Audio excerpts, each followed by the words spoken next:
The Shadow of Fu Manchu. Based on the series by Sax Roma.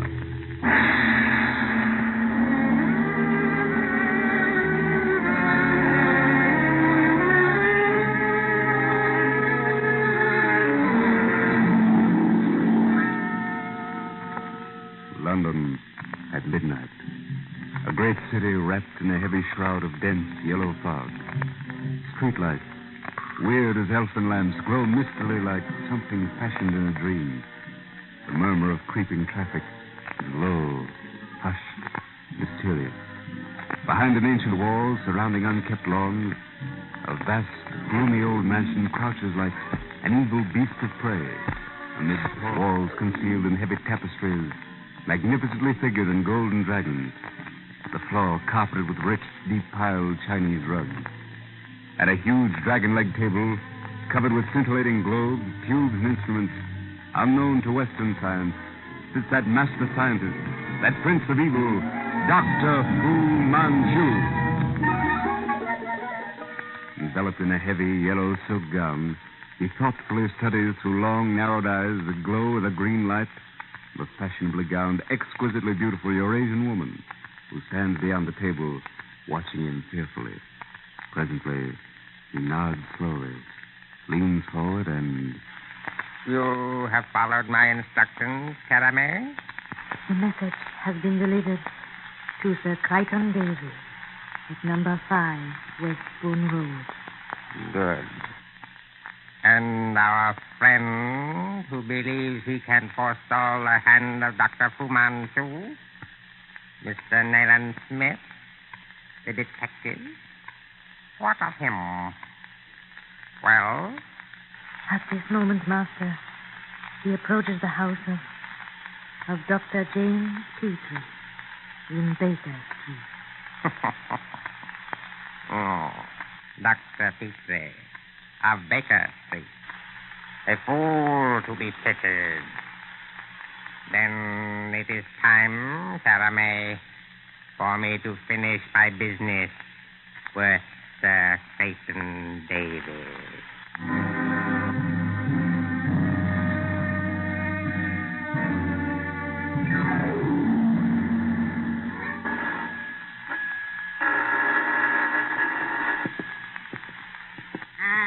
Visitors at this time of the night. A body cannot get any sleep in this house. Well? I beg pardon, ma'am, but is Dr. Petrie in? And where else would the doctor be at this hour but at home, where our self-respecting people should be? Come in. Wait a moment. Yes, come in. A gentleman to see you, Dr. Petrie. Oh, yes. What were you saying, Mrs. McGregor? I said there'd be a gentleman to see you. What, at this time of the night? Why, it's midnight. Why can't these patients come at the regular hours? Show him in. Will you step in, sir? Thank you. Why, Nayland. Nayland Smith. Bit of a surprise, APT, old chap. Didn't expect me, I'll wager. Anyone but you, old man. I thought you were in Burma. Well, this is a delightful surprise. Excuse me, Petrie. What are you doing? I'm putting out your light. Well, what's wrong? I'm not mad, Petrie. But before you're very many hours older, you'll know I have an excellent cause for caution. Just a second. Good. No one watching from the street. Perhaps I've arrived first this time. It's all right. You may turn on your light now. What is all the mystery, Nayland? You break into a man's room at midnight? Mystery enough, old chap. But first, a bit of scotch, please. Oh, neat or soda? Neat, if you don't mind. Yeah. There you are. Thank you. Now, you're on leave, eh? Leave? No, Petrie, no such luck. I'm on duty. In London? You've been transferred home? A roving commission. Here today and gone tomorrow. Well, tell me, what's it all about? First, let me show you something. Wait until I take off my coat. Look at my arm. Ever see a wound like that? Not exactly. Nasty looking arm, old chap. Quite healed, though. Good job it got you in the fleshy part of the forearm. Appears to have been deeply cauterized. Right. Very deeply. It had to be. An arrowhead dipped in the venom of a hamadryad went in there. A hamadryad? The most deadly of all eastern reptiles. There's only one treatment. A sharp blade, a match, and a broken cartridge. Devilish strong treatment. And even then, it's touch and go. An accident? That's the point. It was not an accident. And at this moment, I'm on the heels of the man who extracted the venom from the snake, prepared the arrow, and caused it to be shot at me. Oh, you're joking. Eh? Does that wound look like a joke?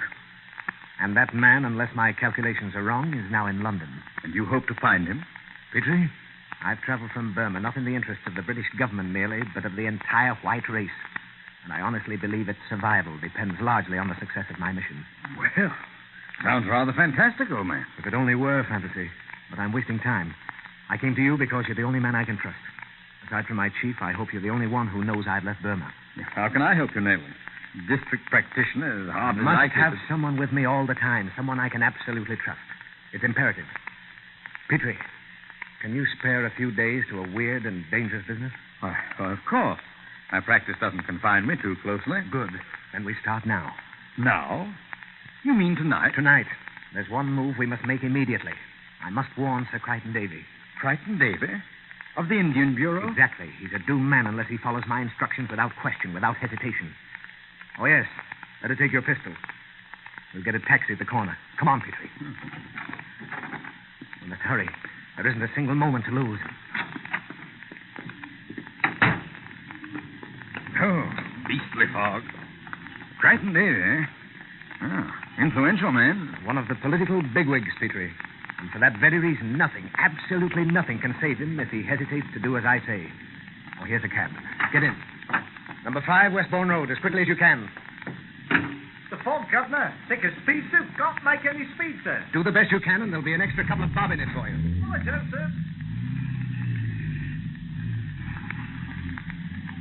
Petrie, I don't know when the blow will fall, nor how, nor from where. Nevertheless, our first duty is to warn him. You know the criminal, Nayland? Who is he? The Prince of Evil. The ultimate expression of Oriental cunning. A Superman of incredible genius. A phenomenon such as occurs only once in generations. Had he so willed, he might have revolutionized science. Been the greatest scientist of our day. Odd how some mental geniuses turn their talents to evil, eh? But who is he?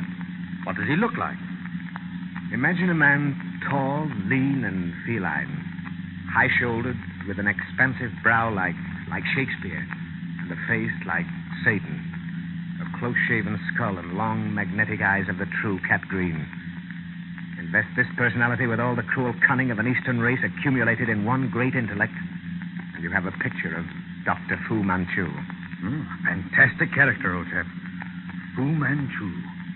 Suggests an assumed name. Perhaps, perhaps not. However, it's not... Here you are, Governor. Just down the road there. Quite a crowd there at the entrance, Nayland. Constables. Stop here, driver. Wait for us. Come, Petrie. Keep moving. Don't crowd up here. You can't get in. What is it, Constable? Your authority, sir. Special Inspector, Criminal Investigation Department. What's happened? It's that, Inspector. Sir Crichton Davy is dead. Dead, eh? Then I'm too late. Inspector Weymouth is up in the library, sir. Thank you, Constable. We'll go on. Get back there. Come along, Petrie. Murder, Nayland? Of course. Clever, insidious murder. And I'll wager he's left no clue. Oh, I suspected Crichton Davy would be next, and I was right. But I'm too late. That's hard, Petrie. To think I knew and failed to save him. Here, the library. I say, he was here. The great Dr. Chalmers Cleve of Harley Street. Never mind him. I want your diagnosis. Inspector Weymouth? Yes. Who might you be? Special Inspector. My credentials. This is Dr. Petrie, my associate. Oh, yes, of course. Well, I'm glad you came, gentlemen. There's a bit of a mystery here. Dr. Cleve, Inspector Nayland Smith, and Dr. Petrie. Dr. Cleve? Your opinion, Dr. Cleve, as to the cause of death. Frankly, Inspector, I don't care to venture an opinion regarding the immediate cause. Sir Crichton was a morphine addict, but there are indications not in accordance with morphine poisoning. A post-mortem would establish the fact? Possibly, if we ever arrive at the fact. What do you mean, Doctor? Just that. I doubt very much if the true cause of death can be established. A most mysterious case, Inspector. You don't mind Dr. Petrie making the examination? On the contrary, I should value his opinion. Please, Petrie. Over here, Doctor. On the couch. Features oddly puffed. Clenched hands. Hypodermic marks on the left arm. This faint red mark on the right forearm. You've noticed it, of course, Dr. Cleve? Yes, not unlike the imprint of rouged lips. It's not a birthmark, I can vouch for that. A local inflammation, I should say. Well, I rather doubt that.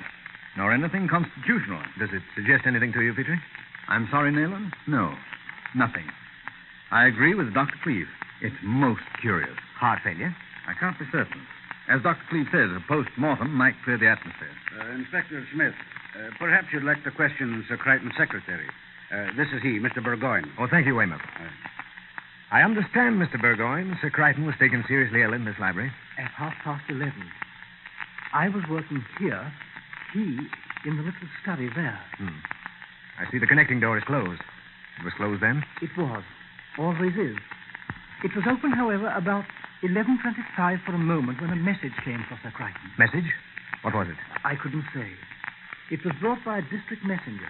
I placed it at Sir Crichton's elbow on the desk. Yes, and then? 5 minutes later, Sir Crichton burst open the door and staggered in here with a strangled scream. He fell to the floor, and as I lifted him and carried him to the couch, he gasped something that sounded like the red hand. Before I could reach bell or telephone, he was dead. The red hand.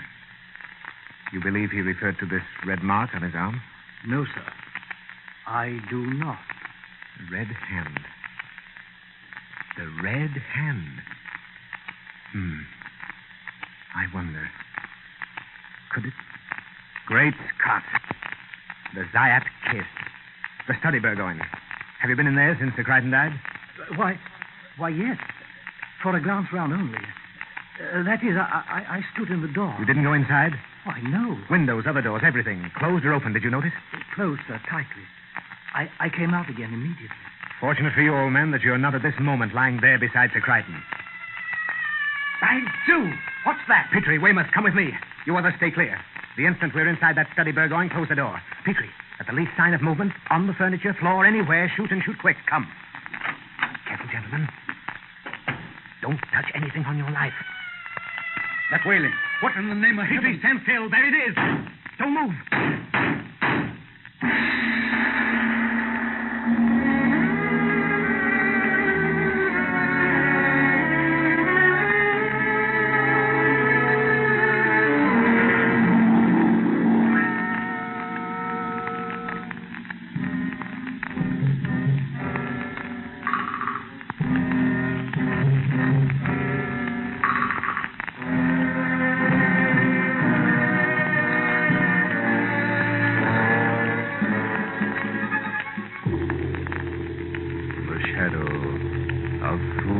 Manchu.